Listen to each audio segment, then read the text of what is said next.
مدینے والے مصطفیٰ صلی اللہ علیہ وآلہ وسلم صرف یہ دیکھتے ہیں کہ محفل میلاد کروانے والا میرا امتی، میرا عاشق، میرا غلام میری محبت کو دل میں بسا کر میرے ذکر کی محفل سجا رہا ہے یا میرے ذکر کی محفل میں شرکت کر رہا ہے۔ تو میلاد والے آقا صلی اللہ تعالیٰ علیہ وآلہ وسلم اس عاشق رسول کی محفل کو قبول بھی کرتے ہیں اور کرم فرمائیں تو اس میلاد کی محفل میں تشریف بھی لے جاتے ہیں۔ یہ بات یاد رکھیے گا، ایسا نہیں ہے کہ ہزاروں لوگوں کا اجتماع ہو، جیسے کل ہمارے میر محمد شیخ صاحب نے محفل کی، ہزاروں لوگوں کا اجتماع تھا، بڑا اہتمام تھا، بڑی دعوت کا اہتمام تھا۔ آج چھوٹا اہتمام ہے، تو یہ نہیں کہ وہ محفل قبول ہو گئی تو یہ قبول نہیں ہے، ایسا نہیں ہے۔ میلاد منانے والا چاہے گھر میں منائے، مسجد میں منائے، بڑی سطح پہ منائے، چھوٹی سطح پہ منائے، بس ہو نبی کی محبت کے لیے، ہو نبی کے پیار کے لیے، تو میلاد والے آقا اس محفل کو بھی پسند بھی کرتے ہیں، قبول بھی کرتے ہیں، اور میلاد کا تحفہ میرے آقا دیدار کی صورت میں بھی عطا فرماتے ہیں۔ ہمارے صحابہ کرام علیہ رضوان کے دور میں اگر ہم دیکھیں تو صحابہ اپنے زمانے میں اس طرح کی چھوٹی محفل اپنے گھر میں سجا کر صرف اپنے بیوی بچوں کو جمع کر کے پیارے آقا صلی اللہ علیہ وسلم کا میلاد مناتے، اور اس میلاد کے اختتام پر بعض صحابہ صرف کھجوریں، یعنی میلاد میں آنے والے کو ایک ایک کھجور دے کر تقسیم کر دیتے۔ میرے آقا صلی اللہ علیہ وسلم اس محفل میلاد کو بھی قبول فرماتے ہیں۔ اس سے پتہ چلا کہ میلاد اہتمام سے نہیں، انتظام سے نہیں، عقیدت اور محبت اور پیار سے منایا جاتا ہے۔ اللہ ہمارے لاکھا گوٹ کے عاشقان رسول کی اس محبت کو، ان کی عقیدت کو، حضور کے میلاد کو قبول فرمائے۔ آئیے درود پاک کی فضیلت سنتے ہیں۔ درود پاک وہ عمل ہے کہ اگر امتی اپنی نبی کی محبت میں، نبی کے پیار میں، نبی کی عقیدت میں، نبی کے عشق میں درود و سلام پڑھتا ہے تو میرے آقا صلی اللہ تعالیٰ علیہ وآلہ وسلم اس کے درود و سلام کو پسند بھی کرتے ہیں، اس کے درود و سلام کو قبول بھی کرتے ہیں، اور میرے آقا اگر وہ گناہگار تھا تو اسے نیکوکار بنا دیتے ہیں، اگر نبی سے دور تھا تو درود و سلام پڑھنے کی برکت سے میرے آقا اسے اپنے قریب کر لیتے ہیں، اگر نبی کے وہ عام غلاموں میں شامل تھا تو درود و سلام ایک ایسی عبادت ہے کہ اگر نبی کی محبت میں بندہ پڑھتا ہے تو اب وہ عام نہیں، میرے آقا اسے اپنے عاشقوں میں قبول کر لیتے ہیں۔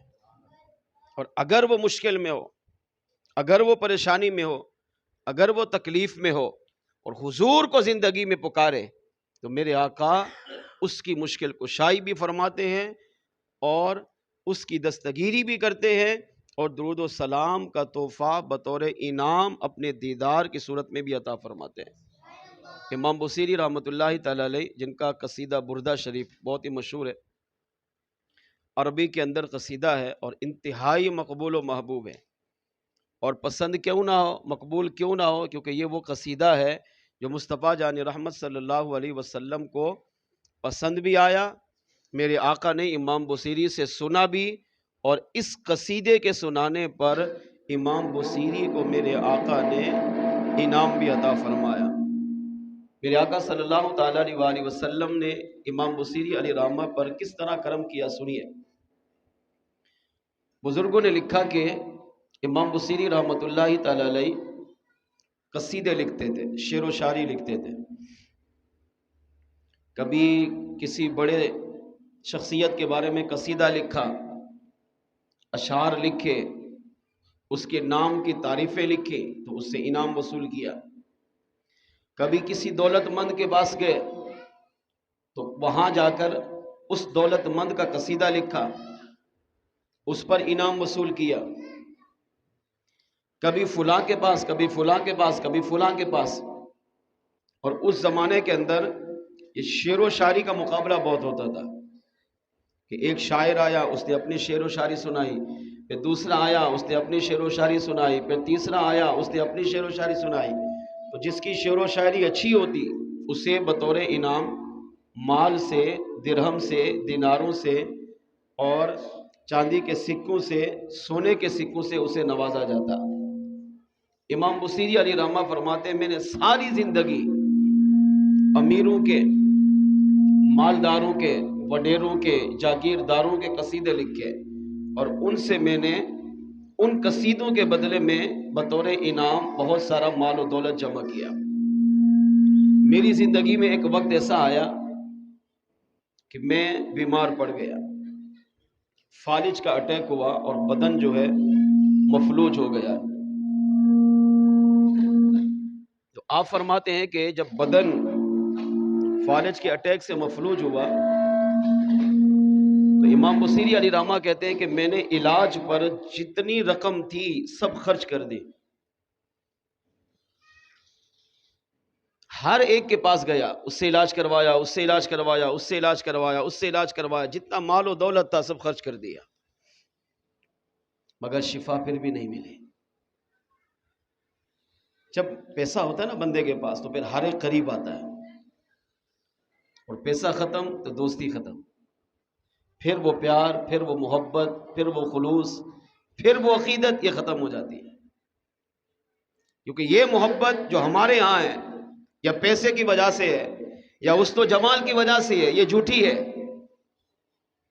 سچی محبت انسان کو دنیا میں بھی، قبر میں بھی، آخرت میں بھی فائدہ دیتی ہے۔ مگر امام بصیری کہتے ہیں جب تک مال تھا لوگ میرے پاس آتے تھے، حال احوال پوچھتے تھے، بیمار پرسی کرتے تھے، تیمارداری کرتے تھے، عیادت کرتے تھے، میرے لیے دعا کرتے تھے، میرے دکھ میں، درد میں، غم میں، مشکل میں سہارا بنتے تھے۔ لیکن جب مال دولت ختم ہوا تو سب نے مجھے چھوڑ دیا۔ اتنا بیزار ہوا، اتنا بیزار ہوا کہ زندگی سے مایوس ہو گیا۔ اور یہ ہوتا ہے انسان کی زندگی میں، اللہ محفوظ فرمائے، مگر ایسا وقت آ جائے تو واقعی انسان اپنی زندگی سے ہی بیزار ہو جاتا ہے۔ پھر انسان تمنا کر رہا ہوتا ہے کہ اے اللہ اس زندگی سے اچھا ہے مجھے موت عطا کر دے۔ مگر کہتے ایک رات جب میں زندگی سے مایوس ہو گیا، اب میں نے اللہ کی بارگاہ میں دعا کی کہ یا تو مجھے شفا دے یا مجھے ایمان پر موت عطا کر دے۔ تو آپ فرماتے ہیں کہ ایک دن میں نے قصیدہ لکھا، مولایا صلی وسلم دائما ابدا علی حبیبک خیر خلق کلہم۔ اس کا پہلا شعر ہے، مولایا صلی وسلم، اے میرے مولا صلی وسلم، درود و سلام بھیج، کس پر؟ علی حبیبک، اپنے محبوب پر۔ کون محبوب؟ خیر خلق کلہم، جو تمام کائنات کی مخلوقات میں سب سے افضل والا ہے۔ عربی کے اندر بہت سارے اشعار لکھے۔ دل میں یہ خیال آیا کہ ساری زندگی میں نے قصیدے لکھے، امیروں کے، وڈیروں کے، جاگیروں کے، مالداروں کے، اور ان کے نام پر قصیدے لکھ کر ان سے مال لیا ہے، مگر میری اس بیمار پرسی میں کوئی میرے قریب نہیں آیا، اور جب مال ختم ہوا تو دنیا نے مجھے چھوڑ دیا۔ تو فرمایا دل میں خیال آیا کہ آج کیوں نہ امام الانبیاء، وہ آقا جس کے صدقے اللہ نے کائنات کو بنایا، جس کے صدقے کائنات کو سجایا، آج کیوں نہ اس مدینے والے آقا کی مبارک ذات کے نام پر قصیدہ لکھو۔ تو عربی میں قصیدہ لکھا۔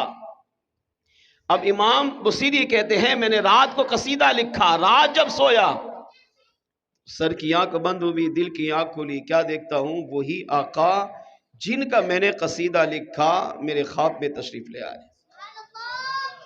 آقا صلی اللہ تعالیٰ علیہ وسلم نے مجھے اپنا دیدار عطا فرمایا۔ امام بصیری کہتے ہیں حضور کی آمد کی برکت سے میرا گھر نور سے منور بھی ہوا، حضور کی آمد کی برکت سے اللہ نے میرے گھر کو خوشبو سے معطر بھی کیا۔ اب میں فالج زدہ تھا، چاہتا یہ تھا کہ کھڑے ہو کر اپنے آقا کا استقبال کروں، مگر ہاتھ پاؤں سے معذور تھا، چارپائی پہ لیٹا رہا، کھڑا نہ ہو سکا۔ امام بصیری کہتے ہیں میرے آقا صلی اللہ علیہ وسلم میرے قریب تشریف لائے اور میرے آقا صلی اللہ علیہ وسلم نے ارشاد فرمایا بصیری اب وہ قصیدہ سنا جو تو نے آج ہماری شان میں لکھا ہے۔ آج شیطان کہتا ہے تم یہاں سے سلام پڑھو گے، آقا مدینے میں ہے تو آقا کو کیسے خبر ہوگی؟ تم یہاں سے کہو یا نبی سلام علیکہ، حضور مدینے میں ہے، حضور کو کیسے پتا چلے گا؟ ارے نادان، یہ تیری سوچ ہے کہ مدینے والے کے آقا کو کیسے پتا چلے گا۔ اب سوچے امام بصیری کہاں اپنے گھر پر، میرے آقا کہاں مدینے میں، ہزاروں کلومیٹر کا فاصلہ ہے۔ امام بصیری کہتے ہیں میں نے آج قصیدہ لکھا، میرے علاوہ یا رب کے علاوہ کوئی بھی نہیں جانتا تھا، مگر اسی رات میلاد والے آقا خواب میں آئے اور فرمایا کہ بصیری وہ قصیدہ ہمیں بھی سنا جو تو نے آج ہماری شان میں لکھا ہے۔ امام بصیری کہتے ہیں میں رو پڑا، کیوں؟ کیونکہ احساس تھا ساری زندگی مالداروں کے قصیدے لکھے، وڈیروں کے قصیدے لکھے، جاگیرداروں کے قصیدے لکھے، ان سے مال کو بٹورا، جب سب نے چھوڑ دیا اب مدینے والے کی طرف رخ کیا۔ کہتے ہیں اگر میں زندگی میں پہلی مرتبہ مدینے والے کو پکارتا تو میرے آقا اس وقت بھی میری مشکل کشائی فرماتے ہیں۔ آج زندگی میں جب دنیا نے مجھے دھتکار دیا تھا، آقا وہ ہے کہ جس امتی کو کائنات چھوڑ دیتی ہے مگر امتی نبی کو پکارتا ہے، نبی سے سچا ہوتا ہے، نبی سے پیار، نبی کی محبت و عقیدت میں سچا ہوتا ہے، تو آقا اس کی پکار کو سنتے بھی ہیں، اسے جانتے بھی ہیں، پہچانتے بھی ہیں، اور آقا کرم فرمائے تو اسے خواب میں اپنا دیدار بھی عطا فرما دیتے ہیں۔ آج ہی حضور کو پکارا اور آقا خواب میں تشریف لائے، اس سے بڑا کرم کیا تھا؟ خواب میں آ گئے، دیدار عطا کیا، مگر میرے آقا نے فرمایا بصیری وہ قصیدہ سنا جو تو نے ہماری شان میں لکھا ہے۔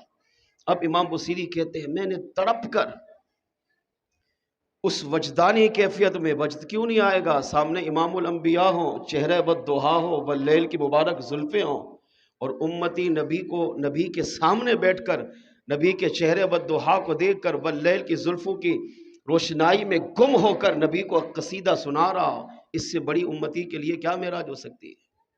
کہتے میں نے وہ قصیدہ سنایا، مولا صلی وسلم دائما ابدا، اے اللہ اپنے محبوب علیہ السلام پر دائما ہمیشہ ابدا، یعنی جب تک یہ دنیا قائم ہے اپنے محبوب پر درود و سلام کی بارش نازل فرما۔ کون محبوب؟ علی خیر خلق کلہم، جس کو اللہ نے پوری کائنات کی 18,000 جہانوں کی 18,000 مخلوقات میں سب سے افضل و اعلیٰ بنایا ہے۔ پھر میں نے حضور کا قصیدہ لکھا، حضور کی شان، حضور کی منقبت، حضور کی تعریف و اشعار پڑھتا رہا۔ امام بصیری کہتے ہیں میرے آقا سنتے رہے، جھومتے رہے، خوش ہوتے رہے، یہاں تک کہ جب قصیدہ مکمل ہوا امام بصیری کہتے ہیں میرے آقا صلی اللہ علیہ وآلہ وسلم جانے لگے، اب دل میں فریاد تھی کہ یا رسول اللہ 2 سال گزر کے فالج میں پڑا ہوں، دنیا نے چھوڑ دیا ہے، مال و دولت ختم ہو گیا ہے، آپ تشریف لائے ہیں، تمنا تھی کہ حضور کی بارگاہ میں فریاد پیش کروں، کیونکہ جو کام تھا وہ تو نہیں ہوا۔ ٹھیک ہے آقا نے دیدار کروایا، کمال ہے، امتی کی معراج ہے، آقا نے میرا قصیدہ سنا، کمال ہے، مگر میرا مسئلہ تو حل نہیں ہوا۔ قربان یا رسول اللہ آپ کی ذات پر۔ اعلیٰ حضرت امام احمد رضا فرماتے ہیں فریاد امتی جو کرے حال زار میں، ممکن نہیں کہ خیر البشر کو خبر نہ ہو۔ اعلیٰ حضرت فرماتے ہیں یہ ہو ہی نہیں سکتا، ناممکن ہے۔ کیا؟ کہ امتی تنہائی میں اپنے نبی کو پکارے، گریہ زاری کرے، فریاد کرے، اور امام الانبیاء کو اس کی خبر نہ ہو، یہ ہو ہی نہیں سکتا۔ فریاد کرنا تو بڑی دور کی بات ہے، ہمارے آقا کو اللہ نے وہ شان عطا کی ہے کہ امتی خالی دل میں سوچتا ہے، میرے آقا اس کے خیال پر مطلع ہو کر اس کی بھی مشکل کشائی فرماتے ہیں۔ امام بصیری کہتے ہیں میں سوچ رہا تھا حضور جانے لگے کہ اب میرے آقا نے مجھ پر کرم تو کیا ہے مگر میری بیماری کا کیا بنے گا؟ کہتے حضور جانے لگے، جب سرکار کھڑے ہوئے، اب میں فالج میں مبتلا تھا، میرے آقا صلی اللہ علیہ وسلم نے میرے جسم پر اپنا مبارک ہاتھ پھیرا، اور پھر وہی مزمل کی چادر جو سرکار نے اپنے بدن پہ اوڑھی تھی اس کو اتار کر مجھے کہا بصیری تو نے ہماری شان میں جو قصیدہ لکھا ہے اس کے انعام کے طور پر یہ چادر ہمیں تمہیں عطا فرما دیتے کہ کہہ رہے حضور میں نے چادر لی، اس کو لپیٹا، اپنے تکیے کے ساتھ قریب سرہانے کے قریب رکھا، میں لیٹ گیا۔ کہتے ہیں جب میری آنکھ کھلی اور میں نے اپنے آپ کو بستر سے اٹھایا تو امام بصیری کہتے ہیں خدا کی قسم ایسا لگتا تھا جیسے فالج کا مرض میرے قریب بھی نہیں آیا ہے۔ اللہ نے عالم خواب میں مصطفیٰ جان رحمت صلی اللہ علیہ وسلم کے مبارک ہاتھ میرے بدن پر پھیرنے کی وجہ سے 2 سالہ پرانے فالج کے مرض کو دور فرما کر مجھے شفا بھی عطا فرمائی۔ اور جب اپنے تکیے کی طرف نظر کی تو فرماتے وہی چادر جو خواب میں مصطفیٰ جان رحمت صلی اللہ علیہ وسلم نے قصیدہ لکھنے پر مجھے عطا کی تھی، اللہ کریم نے وہی چادر بیداری میں مجھے عطا فرما دی۔ فرمایا اب میں نے اسی چادر کو اٹھایا، اپنے بدن پہ لپیٹا، امام الانبیاء کی مبارک چادر جو خوشبو سے معطر تھی، میرے بدن بھی خوشبو سے معطر مہک رہا تھا۔ کیوں نہیں مہکے گا؟ اس بدن پر مصطفیٰ کے مبارک ہاتھ لگ چکے تھے۔ کہا بدن بھی خوشبو سے معطر ہے، اب اس بدن پر چادر لپیٹ کر فجر کی نماز پڑھنے کے لیے اب مسجد گیا۔ 2 سال کے بعد جا رہے ہیں۔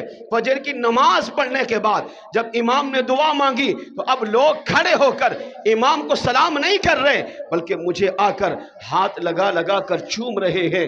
کوئی میرے سر کو ہاتھ لگا کر بوسہ دے رہا ہے، کوئی اسی مبارک چادر کو ہاتھ لگا کر بوسہ دے رہا ہے۔ کہتے ہیں دنیا میری طرف مائل ہوگی۔ میں حیران و پریشان ہو کر جب فجر کی نماز پڑھ کر گھر کی طرف چلا، راستے میں بزرگ ملے، مجھے دیکھتے ہوئے فرمانے لگے بصیری یہ تیرا کمال نہیں، یہ اس امام الانبیاء کا کمال ہے کہ جنہوں نے رات کو خواب میں آ کر تیرا قصیدہ بھی سنا، تجھے بطور چادر انعام بھی عطا فرمایا، اور آقا نے اپنے مبارک ہاتھ کو تیرے بدن پر پھیرا، اللہ نے تمہیں شفا بھی عطا فرما دی ہے۔ اب بتاؤ اس ولی کامل کو کس نے پت کہا کہ رات کو امام الانبیاء تشریف لائے تھے، خواب میں دیکھتا ہوں، آپ کو پتہ نہیں چل سکتا، آپ خواب دیکھتے ہیں، مجھے آپ کے خواب کے بارے میں پتہ نہیں چل سکتا، مگر قربان یا رسول اللہ آپ کے ذات پر اللہ نے ولیشوں کو یہ کمال دیا ہے کہ ولی بھی جانتا ہے کہ یہ اللہ کا بندہ، یہ حضور کا امتی کیا سوچ رہا ہے، کیا خیال کر رہا ہے۔ اب سوچیں جب اللہ کا ولی اپنے حضور کے غلام کو اس کے خواب کو بھی جانتا ہے تو اللہ کریم نے میرے اور آپ کے میلاد والے آقا کو کتنی شان و عظمت بیان فرمائی ہے، اللہ نے حضور کو کتنا بڑا مقام دیا ہے۔ جب ولی دوسرے کے خیال جان سکتا ہے تو ماننا پڑے گا امام الانبیاء جانتے بھی ہیں، پہچانتے بھی ہیں، درود و سلام پڑھنے والے سے محبت بھی کرتے ہیں۔ آقا کرم فرمائیں درود و سلام کو پسند کر لیں، قبول کر لیں تو آقا دیدار بھی عطا فرماتے ہیں اور اس پر بطور انعام اپنی مبارک چادر بھی عطا فرما دیتے ہیں۔ اس سے پتہ چلا کہ درود و سلام امتی کو نبی کے قریب کرتا ہے، درود و سلام امتی کو نبی سے جوڑتا ہے، درود و سلام امتی کی زندگی کی مشکلیں حل کرتا ہے، مشکلیں دور کرتا ہے، پریشانیاں دور کرتا ہے، مصیبتیں دور کرتا ہے۔ کب؟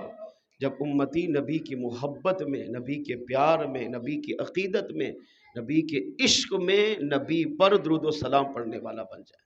آج کی محفل سے یہ عہد کر کے اٹھے کہ ہم خالی رسمن نہیں، خالی جمعے کے بعد نہیں، خالی عید کے بعد نہیں، خالی محفل میلاد کے اختتام پر نہیں، روزانہ کچھ نہ کچھ درود و سلام، چاہے 5 باری کیوں نہ ہو، چاہے 10 باری کیوں نہ ہو، 50 باری کیوں نہ ہو، اپنے میلاد والے آقا پر درود و سلام پڑھنے کی عادت بنائیں۔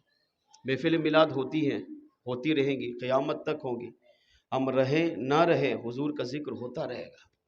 یہ ہماری سعادت مندی ہے کہ ہم حضور کے ذکر سے کچھ سیکھیں، اس کو اپنی ذات پہ نافذ کریں۔ پھر مزہ ہے کہ ہاں لاکھا کوٹ میں میلاد ہوا، عاشقان رسول میں تبدیلی آئی، جب نماز نہیں پڑھتا تھا نمازی بنا، درود نہیں پڑھتا درود پڑھنے والا بنا، نبی کی محبت سے دور تھا نبی کی محبت کا دیوانہ بنا۔ پھر ہم کہیں ہاں محفل میلاد کی برکتیں اللہ نے ان کو عطا فرمائی، ثواب ملے گا، قبر روشن ہوگی، آخرت روشن ہوگی، اس کا کوئی انکار نہیں ہے۔ محفل میلاد کی اپنی برکتیں ہیں، مگر حقیقت یہ ہے کہ آقا اس میلاد سے خوش ہوتے ہیں جس میلاد میں میرا امتی جا کر میری سیرت کو سنے اور اپنے آپ پہ نافذ کرے۔ آئیے اپنے اس میلاد والے آقا پر درود و سلام کا نذرانہ پیش کیجیے۔ الصلاۃ والسلام علیک یا سیدی یا رسول اللہ، الصلاۃ والسلام علیک یا سیدی یا حبیب اللہ، الصلاۃ والسلام علیک یا سیدی یا شفیع المذنبین وعلی آلک واصحابک یا سیدی یا رحمت للعالمین۔ مل کے بآواز بلند صلی اللہ علیہ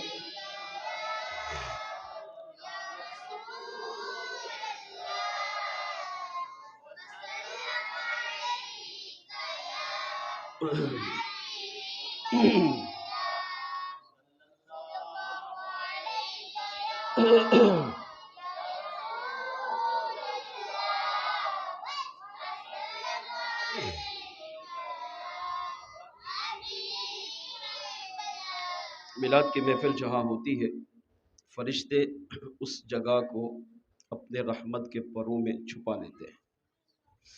جس گوٹھ میں محفل میلاد ہوتی ہے، اللہ زمین کے اس حصے کو، اس گوٹھ کو اگلے سال ربیع الاول تک آفات و بلیات سے محفوظ فرما لیتا ہے۔ یہ محفل میلاد کی اپنی برکت ہے۔ وہاں زلزلہ، وہاں آندھی، وہاں طوفان نہیں آ سکتا۔ کہاں؟ جہاں زمین کے حصے پر حضور کا ذکر ہو جائے۔ یہ حضور کے میلاد کی برکت ہے کہ اللہ اس حصے کو بھی اور اس حصے پر رہنے والوں کو بھی آفات و بلیات سے بچا لیتا ہے۔ جو نیت لے کر محفل میلاد میں امتی شرکت کرتا ہے، شرط یہ ہے کہ نبی کی محبت میں، نبی کی عقیدت میں عقیدہ پکا ہو۔ یہ ہمارے سامنے لیاقت بھائی بیٹھے، درزی ہیں، آپ ان کو جانتے ہو۔ یہ محفل میلاد کی برکت ہمارے سامنے ہے۔ ان کو اللہ نے کتنی بیٹیاں دی؟ 2 بیٹیاں عطا کی۔ کئی بچے ضائع بھی ہوئے۔ ان کی تمنا تھی، شوق تھا، ہر ایک کی ہوتی ہے کہ اللہ اولاد کی نعمت دے، بیٹا دے، مگر یہ کئی سالوں سے میں دیکھ رہا ہوں کہ یہ ہر محفل میلاد میں مجھے کہتے تھے حضرت میرے بیٹے کے لیے دعا کرنی ہے، اللہ مجھے بیٹا دے۔ بچے ہو رہے ہیں تو بیٹیاں ہو رہی ہیں یا ضائع ہو رہی ہیں۔ یہ میری آنکھوں دیکھی بات ہے، آپ کے سامنے بیٹھا ہوا۔ اگر پچھلے سال ہر محفل میلاد میں شرکت کرتا ہے، محنت کرتا ہے، سجاوٹ کرتا ہے، تمام کرتا ہے، اللہ کریم نے کئی بیٹے ضائع ہونے کے بعد بھی ان کو چاند سا بیٹا عطا کیا ہے اور بغیر آپریشن کے عطا کیا ہے۔ عافیت کے ساتھ اولاد کی نعمت مل جائے کئی بیٹیوں کے بعد، ضائع ہونے کے بعد، یہ میلاد کی برکت ہے۔ جو مانگو میلاد میں ملتا ہے، شرط یہ ہے کہ عقیدت سچی ہو، اپنے نبی پر یقین سچا ہو، اپنے کریم رب پر اعتقاد پکا ہو کہ جب حق ہے تو حق ہے۔ دیر ہو سکتی ہے اس میں، مگر اس میں نہ ملے یہ نہیں ہو سکتا۔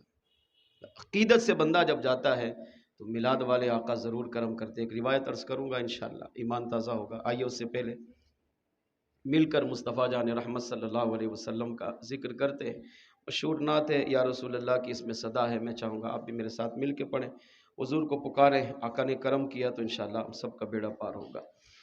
تیرا کھاواں میں تیرے گیت گاواں یا رسول اللہ، تیرا کھاواں میں تیرے گیت گاواں یا رسول اللہ، تیرا میلاد میں کیوں نہ مناواں یا رسول اللہ، تیرا میلاد میں کیوں نہ مناواں یا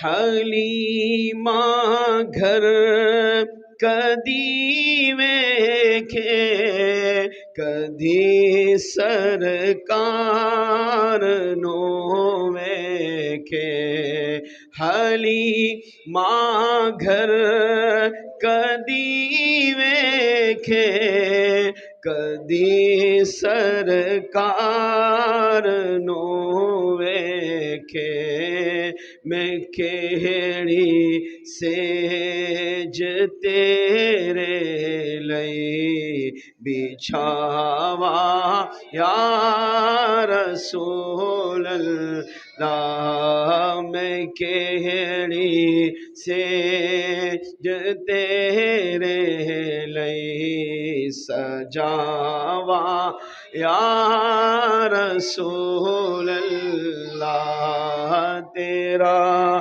میلاد میں کیوں نہ مناوا یا میرا دل بھی چاہتا ہے میرے گھر بھی تو آؤ میرا دل بھی چاہتا ہے میرے گھر بھی تو آؤ تیری رہوا دے وچ پلکا بچھاوا یا رسول اللہ تیری رہوا دے وچ پلکا بچھاوا یا رسول اللہ تیرا میلاد میں کیوں نہ بناوا یا یقیناً آپ ہر عاشق کے گھر تشریف لاتے ہیں یقیناً آپ ہر عاشق کے گھر تشریف لاتے ہیں میرے گھر میں بھی ہو جائے چراغ یا رسول اللہ میرے گھر میں بھی ہو جائے چراغ یا رسول اللہ تیرا میلاد میں کیوں نہ مناوا یا میں کچھ بھی نہیں جے تیرے نال میری کوئی نسبت نہیں میں کچھ بھی نہیں جے تیرے نال میری کوئی نسبت نہیں میں سب کچھ ہاں جے میں تیرا صداوا یا رسول اللہ میں سب کچھ ہاں جے میں تیرا صداوا یا رسول اللہ تیرا میلاد میں کیوں نہ مناوا یا مدینے پاک دے اندر میری اے ہو عبادت ہے مدینے پاک دے اندر میری اے ہو عبادت ہے تیرے روزے تو نہ نظرا ہٹاوایا رسول اللہ تیرے روزے تو نہ نظرا ہٹاوایا رسول اللہ تیرا میلاد میں کیوں نہ مناوایا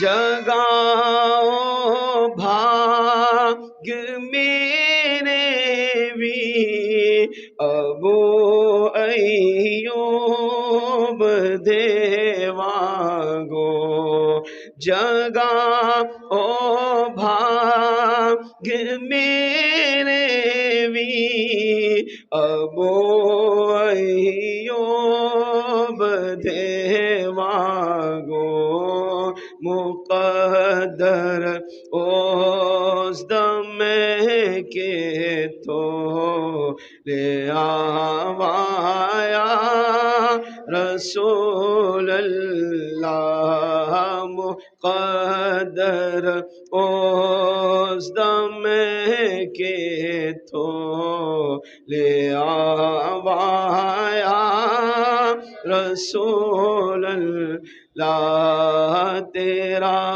کھاوا میں تیرے گیت گاوایا رسول اللہ تیرا میلاد میں کیوں نہ مناوایا رسول سرکار کی آمد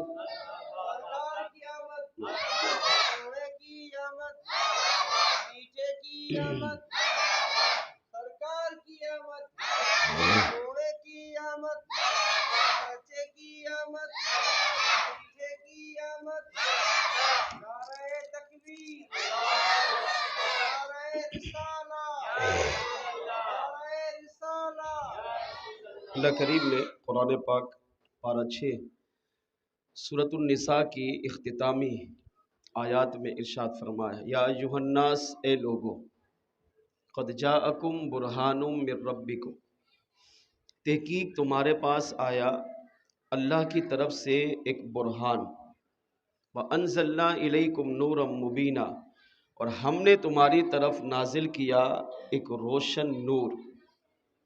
اس آیت کریمہ کی تفسیر میں علماء نے لکھا کہ اللہ تعالیٰ نے اپنے محبوب صلی اللہ علیہ وسلم کے میلاد کو بیان کیا یا ایھا الناس اے لوگو۔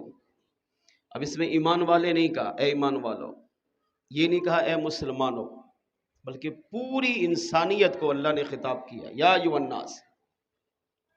کائنات میں جتنی بھی مخلوقات ہیں ان میں سب سے افضل اللہ نے انسان کو بنایا ہے۔ اس انسان سے کلام ہے اے لوگو میں نے تمہارے پاس 2 چیزیں بھیجی ہیں۔ پہلی چیز قد جاءکم تمہارے پاس آیا کیا برہان من ربکم اللہ کی طرف سے ایک برہان وانزلنا الیکم نورا مبینا اور دوسری چیز میں نے تم پر اتاری ایک روشن نور چمکتا ہوا نور۔ علماء نے لکھا کہ اس آیت میں ایک ہے برہان اور ایک ہے نور۔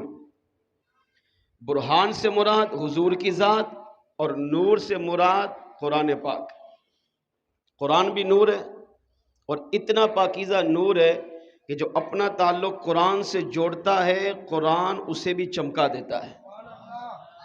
اب دیکھیں بچہ حافظ بنتا ہے نا، ہمیں کتنا اچھا لگتا ہے، وہ میٹرک کر لے، ایف اے کر لے، بی اے کر لے، ایم اے کر لے، بڑی بڑی ڈگریاں حاصل کر لے، دنیاوی اعتبار سے ترقیاں کر لے، مگر ہمیں وہ محبت اس بچے سے نہیں ہوتی جتنی محبت ہمیں اس کے قرآن کے حفظ کرنے سے ہوتی ہے۔ اچھا اگر آواز اچھی ہو، قرات اچھی کرتا ہو، تلاوت اچھی کرتا ہو، نعت اچھی پڑھتا ہو، ہمیں اس بچے سے اور محبت پیار بڑھے گی۔ اب یہ جو پیار محبت بڑھا رہا ہے، یہ کون بڑھا رہا ہے؟ قرآن۔ یہ اس بچے کو جو چمکا رہا ہے، کون؟ قرآن۔ تو آپ سوچیں، قرآن اگر بچے کے پاس آئے، بچہ حافظ بنے، بچہ عالم بنے، ہمیں اچھا لگتا ہے، ہم اس سے محبت کرتے ہیں، اس کی تعظیم کرتے ہیں، اس کا ادب کرتے ہیں، اس کا احترام کرتے ہیں، کیونکہ قرآن نے آ کر اسے چمکایا۔ تو جو صاحب قرآن ہے، جن کے قلب منور پر وہ قرآن اترا، سوچیں اللہ نے اس امام الانبیاء کو کتنا مقام عطا کیا ہوگا۔ قرآن ایک بچے کے دل میں آ کر چمکا رہا ہے، تو صاحب قرآن جب دنیا آئی تو پھر اللہ نے پوری کائنات کو چمکایا۔ قد جاءکم، تمہارے پاس آیا، یہ ہے حضور کا میلاد۔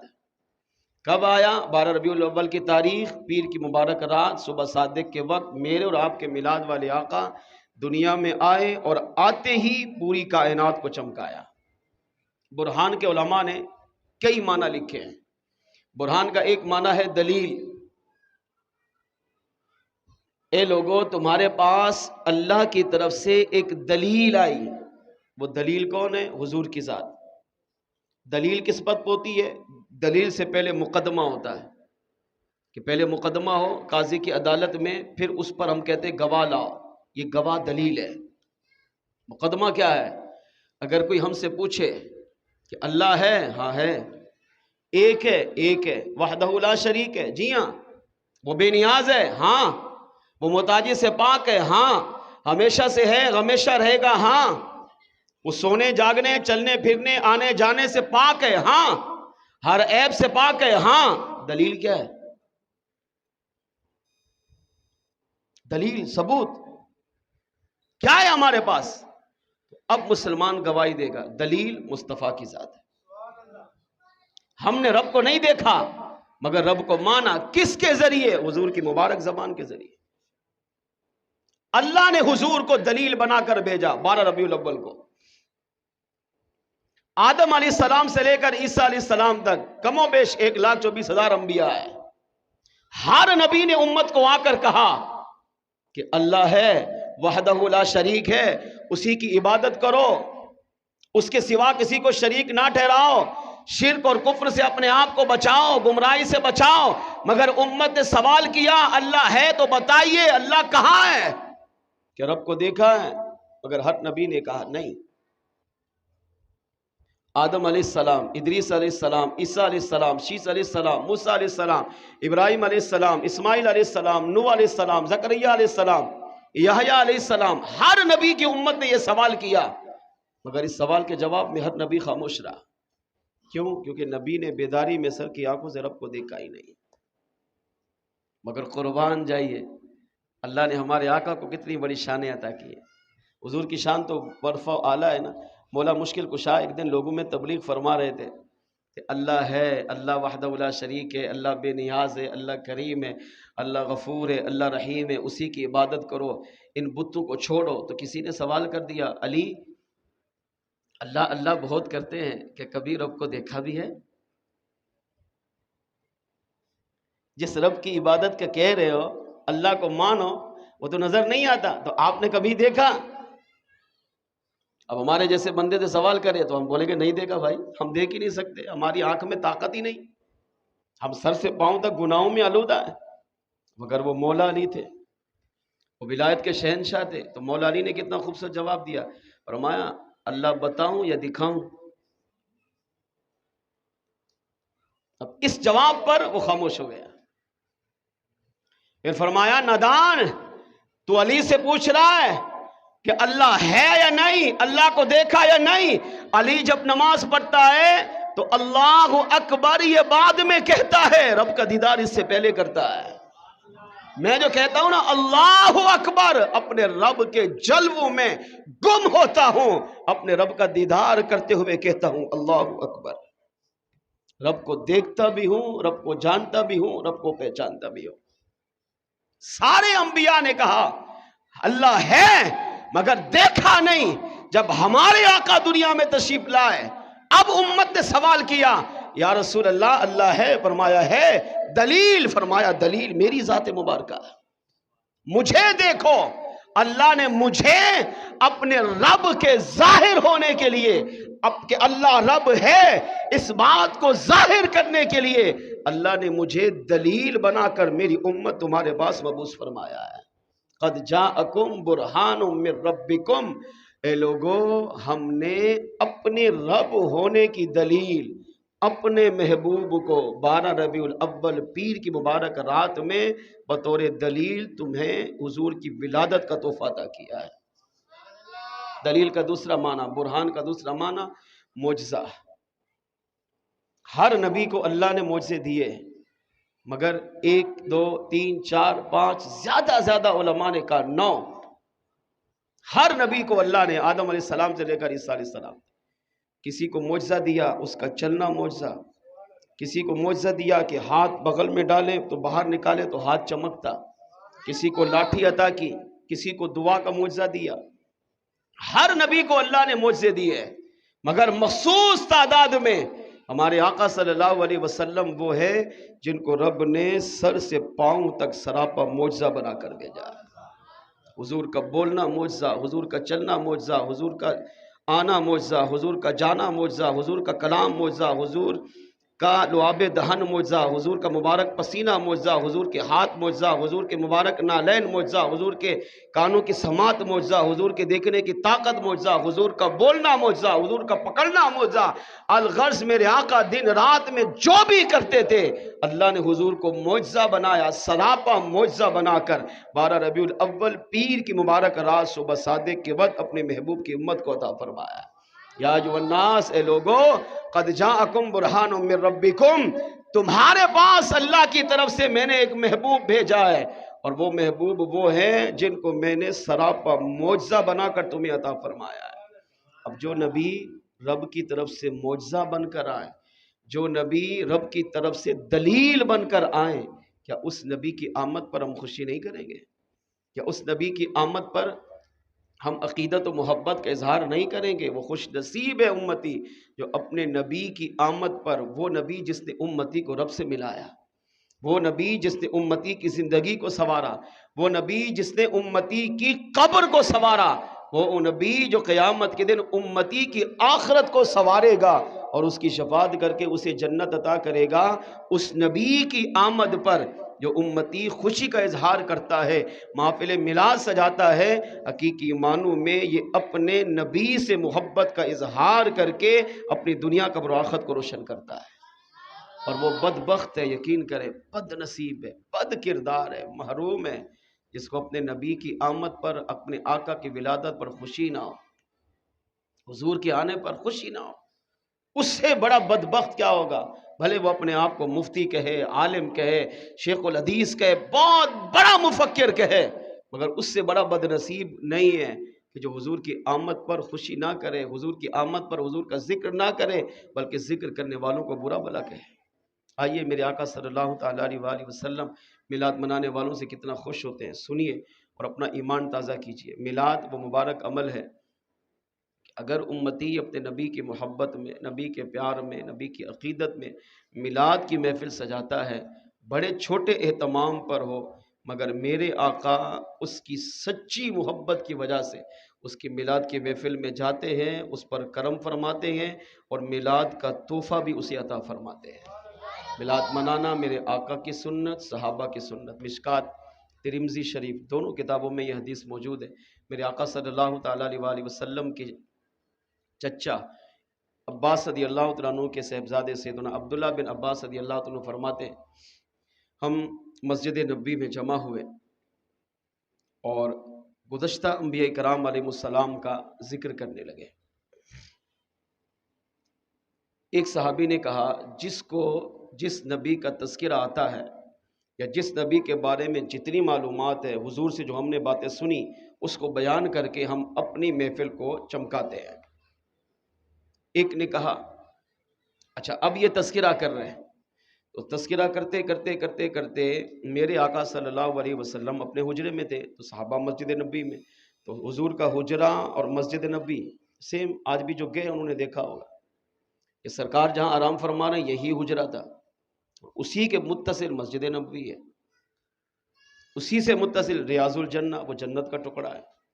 تو میرے آقا اپنے حجرہ مبارک سے باہر نکلے اور صحابہ کی اس محفل میں تشریف لائے، لیکن آنے سے پہلے حضور نے اپنے آپ کو ایک پلر کے پیچھے چھپا لیا۔ اس زمانے کے اعتبار سے جو بنا تھا، حضور نے چھپا لیا۔ کیوں چھپایا؟ کہ دیکھو میرے صحابہ کیا کہتے ہیں، کیا کر رہے ہیں۔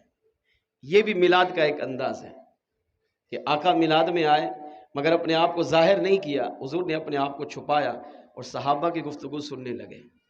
ایک نے عرض کیا آدم علیہ السلام کتنے خوش نصیب ہیں کہ اللہ نے انہیں سب سے پہلے پیدا کیا، اپنے مبارک شان کے مطابق اپنے دست قدرت سے پیدا کیا۔ اپنی خاص روح کو اللہ نے آدم علیہ السلام کے بدن میں داخل کیا، پھر آدم علیہ السلام کو اللہ نے جنت میں داخل کیا، پھر آدم علیہ السلام کو اللہ نے ابو البشر کائنات کا باپ بنایا، پھر آدم علیہ السلام کو اللہ نے جنت سے زمین کی طرف اتارا، آدم علیہ السلام کی پسلی سے اماں حوا کو پیدا کیا، پھر آدم علیہ السلام اور اماں حوا کے ملاپ سے اللہ نے ایک بیٹا ایک بیٹی کو پیدا کیا، اور جو چلتے چلتے چلتے کائنات بڑھتی رہی اور اللہ کریم نے آدم علیہ السلام کی پسلی سے جس عورت کو پیدا کیا اس کو کائنات کی عورتوں کی سب سے پہلی ماں بنا دیا، اور آدم علیہ السلام کو پوری کائنات کا باپ بنا دیا۔ سب نے کہا کمال ہے۔ ایک نے کہا نوح علیہ السلام کو اللہ نے کتنا کمال عطا کیا۔ آدم صفی اللہ، صفی کہتے ہیں چنے ہوئے کو، کہ آدم علیہ السلام وہ ہے جن کو اللہ نے سب سے پہلے چنا، اور یہ برکتیں جن کا میں نے اشارہ کیا عطا فرمائی۔ ایک نے کہا نوح نجی اللہ ہے، نوح علیہ السلام وہ ہیں جن کو اللہ نے نجات دی، 950 سال قوم میں تبلیغ کی، 80 افراد ایمان لائے۔ قوم نے جب بد کلامیاں کی، قوم نے بے ادبیہ کی، قوم نے توہین کی، قوم اپنی امت سے بدظن ہوئے، اللہ کی بارگاہ میں دعا کی اللہ اب مجھے ان سے نجات عطا فرما۔ اللہ نے کشتی بنانے کا حکم دیا، کشتی آئی، عذاب آیا، آسمان سے پانی برسا، زمین نے پانی نکالا، کائنات میں پانی ہی پانی تھا۔ آپ کشتی میں سوار ہوئے، کچھ جانوروں کو سوار کیا، 80 افراد کو سوار کیا، کشتی چل پڑی، 6 ماہ تک چلی۔ کہا آدم علیہ السلام کو کنارہ نہیں مل رہا تھا، اللہ کی بارگاہ میں دعا مانگی، نور مصطفیٰ کا وسیلہ پیش کیا، اللہ نے آدم علیہ السلام کی کشتی کو کنارہ عطا فرمایا۔ تو آدم نجیج اللہ ہیں جن کو اللہ نے نجات دی۔ امت کو فرعون امت کو پانی میں غرق کیا، مگر آدم علیہ السلام اور ایمان والوں کو نجات، تو آدم نجیج اللہ۔ ایک صحابی نے کہا ہاں ابراہیم خلیل اللہ، خلیل کا معنی اللہ کا دوست، خلیل کا معنی اللہ کا پیارا، اللہ کا لاڈلا نبی۔ کہا اس سے بڑی سعادت کیا ہوگی کہ ابراہیم علیہ السلام نے ساری زندگی ایک رب کی عبادت کا کہا، مگر نمرود نے انہیں آگ میں ڈالا، مگر کمال دیکھو اللہ نے اس آگ کو ٹھنڈا بھی کیا، سلامتی والا بھی بنایا۔ تو ابراہیم علیہ السلام ہو گئے اللہ کے خلیل۔ جو رب کا خلیل ہو وہ آگ میں کیسے جل سکتا ہے؟ آگ نے ان کے بدن کو چھوا تک نہیں، یہ کمال ہے ان کا۔ سب نے کہا واقعی اللہ نے بڑی کمالیں عطا کی۔ ایک نے کہا اسماعیل ذبیح اللہ، اس سے بڑی سعادت کیا ہوگی کہ باپ خواب دیکھے کہ میں اپنے بیٹے کو ذبح کر رہا ہوں، اور صبح اٹھ کر بتائے کہ بیٹا میں تمہیں اللہ کے نام پہ ذبح کر رہا ہوں۔ آگے بیٹے نے سوچا نہیں، عمر مبارک 7 سال، چوں چرا نہیں کی، بلکہ باپ سے کہا ابا حضور آپ رب نے جو کہا بس کرے، میں چاہتا ہوں میری جان اللہ کے نام پہ قربان ہو جائے۔ اپنے آپ کو ذبح کروانے کے لیے تیار ہو گئے، مگر چھری نہ چلی، جنت سے مینڈا آیا، اسماعیل علیہ السلام کی جگہ ذبح ہوا، ان کی سنت بن گئی، قربانیاں ہم کر کے انہی کو ثواب دیتے گئے۔ تو کہا اسماعیل ذبیح اللہ۔ کتنے پیارے نبی ہیں جو رب کے نام پر گردن کٹانے کے لیے تیار ہو گئے۔ ایک نے کہا ہاں یہ بھی کمال ہے، مگر یہ تو دیکھو موسیٰ کلیم اللہ، کلیم اللہ کا معنی اللہ سے کلام کرنے والا، لاڈلے نبی، جب چاہتے دن رات صبح شام دوپہر کوئی وقت خاص نہیں ہے، بس طور پہاڑ پہ گئے اور رب سے کلام کیا ہے، رب کے جلووں میں گم ہو جاتے ہیں۔ تبھی جب رب کے کلام کو سنا، وہ کلام کیسا تھا یہ بھی نبی جان سکتے ہیں، ہم تو اس پر کلام ہی نہیں کر سکتے۔ آواز میں اتنی لذت تھی کہ اللہ کی بارگاہ میں تڑک پکڑ بولے یا اللہ تیری آواز میں اتنا کمال ہے، تیرے کلام میں اتنا کمال ہے، تیرے دیدار کا عالم کیا ہوگا، مجھے اپنا دیدار عطا کیا۔ مگر اللہ کریم نے موسیٰ علیہ السلام کو کلیم اللہ بنایا، ہاتھ ڈالتے بغل میں اور باہر نکالتے تو ہاتھ اندھیرے میں چمکتا تھا، اتنی روشنی دیتا تھا کہ جتنی روشنی اس دور کے اعتبار سے فانوس وغیرہ بھی نہیں ہوتی تھی۔